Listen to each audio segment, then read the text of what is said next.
திரைப்படங்கள்ல பெண்களை இழிவுபடுத்தக்கூடிய விதமா ஆபாச பாடல், நடனம், வசனங்கள் வெளியிட்டா சட்டப்படி நடவடிக்கை எடுப்போன்னு தெலுங்கானா மகளிர் ஆணையம் அதிரடி காட்டியிருக்காங்க. திரைப்படத்தோட பாடல் ஹிட் அடிக்கணும்ன்றதுக்காக புது புது நடன அசைவுன்ற பேர்ல ஆபாச நடன அசைவு ஆடுறதுன்றது ட்ரெண்டா மாறி இருக்கக்கூடிய சூழல்ல தற்போது அதுக்கு கடிவாளம் போட்டிருக்காங்க தெலுங்கானா மகளிர் ஆணையம். சமீபத்துல தெலுங்கு சினிமாவில வெளியாகி இருக்கக்கூடிய சில பாடல்களுடைய நடன அசைவுகள் குறித்து தொடர்ச்சியான எதிர்மறையான விமர்சனங்கள் எழுந்துட்டு வருது. குறிப்பா புஷ்பா 1 திரைப்படத்துல ஊன் சொல்றியா மாமா பாட்டும், அதுக்கு அடுத்ததா புஷ்பா 2 படத்துல வந்துச்சே ஃபீலிங்ஸ் பாட்டும் பல கலவையான விமர்சனங்களுக்கு உள்ளாச்சு. இந்த நிலையில பாலாயாவுடைய டகு மகாராஜ் படத்தோட கபடி திபடி பாடலுடைய நடன அசைவுகள் மக்கள் கிட்ட பெரிய அதிருப்தியை வெளிப்படுத்தி இருக்கு. அதை தொடர்ந்தே சமீபத்துல நிதினுடைய ராபின்ஹுட் படத்துடைய அதிதா சர்ப்ரைஸ் பாடல்ல நடிகை கிருத்திகா சர்மா ஆடி இருக்கக்கூடிய நடன அசைவுகள் அதிக விமர்சனங்களை பெற்றிருக்கு. தொடர்ச்சியா இது போல பாடல்கள்ல அருவருப்பான நடன அசைவுகள் இருக்கிறதா குற்றச்சாட்டுகள் வந்துட்டு இருக்கக்கூடிய நிலையில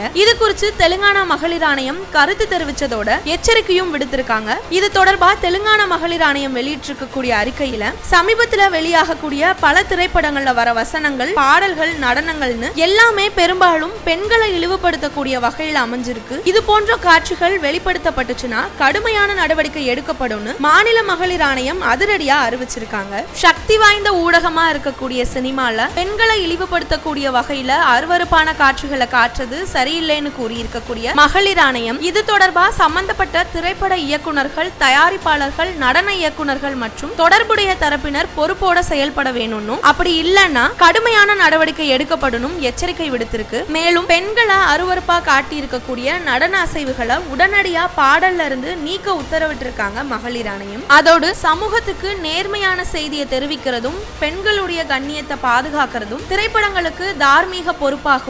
அதே போல திரைப்படங்களை பார்க்கறதால இளைஞர்கள் மற்றும் குழந்தைகள் மேல ஏற்படக்கூடிய தாக்கத்தை மனதில் வச்சுக்கிட்டு திரைப்படத்துறை சுய கட்டுப்பாடோட செயல்பட வேணும். இந்த பிரச்சனையிலிருந்து மக்களும் சமூக அமைப்புகளும் தங்களுடைய கருத்துக்களை மாநில மகளிர் ஆணையத்திடம் தெரிவிக்கலாம்னு, இந்த விஷயத்தை மகளிர் ஆணையம் தொடர்ந்து உன்னிப்பா கவனிச்சு தேவையான நடவடிக்கை எடுக்கப்படும் மகளிர் ஆணையம் தெரிவிச்சிருக்காங்க. இதுவரைக்கும் அருவருப்பான அசைவுகளை கொண்டிருக்கக்கூடிய பாடல்கள் மூலமா கல்லா கட்டிட்டு வரக்கூடிய திரைப்படத்துறையினர் மகளிர் ஆணையத்தோட உத்தரவை ஏற்பாங்களா இல்ல வம்புக்கு நிற்பாங்களா அப்படின்றத பொறுத்திருந்து தான் பார்க்கணும். இது குறித்து உங்களோட கருத்துக்களை மறக்காம கமெண்ட் செக்ஷன்ல பதிவிட்டுருங்க. அப்படியே இந்த வீடியோக்கு ஒரு லைக் பண்ணிட்டு தமிழ் ரிப்போர்ட்ஸ் சேனலை சப்ஸ்கிரைப் பண்ணிக்கோங்க.